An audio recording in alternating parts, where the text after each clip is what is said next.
Belize, a country in the interior of Central America, is bordered by Mexico on the north, Guatemala on the south and west, and the Caribbean Sea on the east. Already, Belize has begun to experience the effects of global warming. Over the past 40 years, Belize has recorded a 1-degree rise in temperature, which is greater than the global average increase. To date, climate change has resulted in the destruction of forest resources from disease and pests, and more incidences of flooding and high-intensity rainfall. The country's economic dependence on natural resources and the high concentration of development along the coast make the country particularly vulnerable to the risk of rising sea level and intense tropical storms.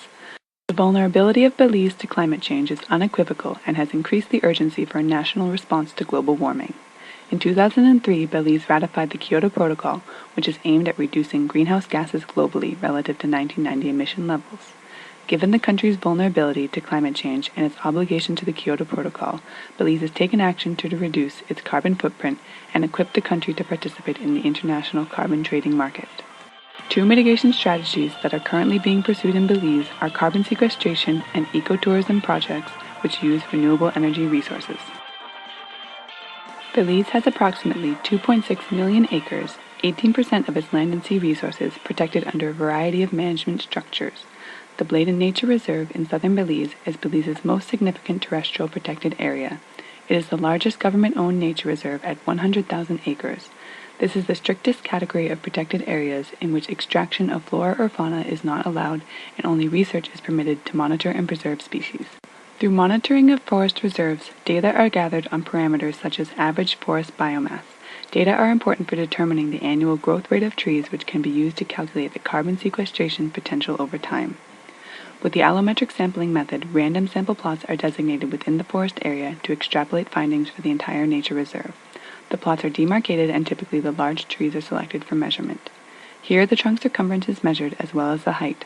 With tall trees, a clinometer is used to measure height from afar. Combining data over time, a comprehensive picture begins to form. For Bladen Nature Reserve, vegetation surveys are carried out by a local NGO, the Yakshi Conservation Trust. What we do, we have a transect in each. I think we have like 6 transects in the areas in the reserve. I think we monitor that like once a month. Another region in the north, the privately owned Rio Bravo Conservation Management Area, is a much larger 260,000 acres. Under the NGO Program for Belize, a carbon sequestration pilot scheme is being undertaken to demonstrate how forest conservation can assist in combating global warming. Deforestation has been an increasing challenge in Belize as forest resources are being exploited and land competition from agricultural demand increases. However, through good forest management, Belize can enhance the ecosystem value of its forests while also capturing a piece of the carbon trading market. Another mitigation method for combating the effects of climate change in Belize is the use of renewable energy. A model example of this technology can be found on the private island of Hatchet Cay, where sustainable environmental practices promote ecotourism. Located 17 miles east of Placentia Village, visitors to Hatchet Cay are made aware that water and electricity are like gold, and they are encouraged to use only what is needed. The power supply for the entire island is produced by photovoltaics, commonly referred to as PV.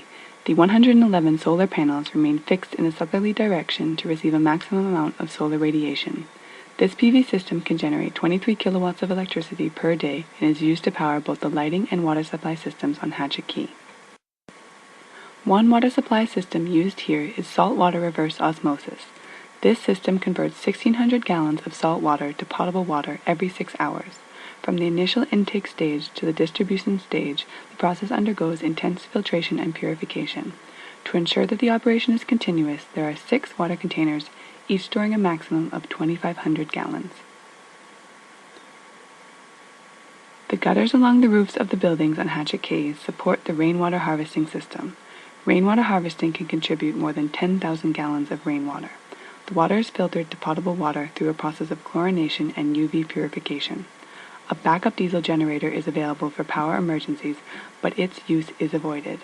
While the use of the PV system is free, it can cost 17 cents to produce 1 gallon of water when the generator is used. This renewable energy system at Hatchet Cay reduces the need for fossil fuels, lowers the cost of the energy-intensive saltwater system, minimizes noise and environmental pollution, and is an attractive way of using sustainable renewable energy. With these initiatives, Belize is on its way to contributing to reducing the emissions of greenhouse gases globally.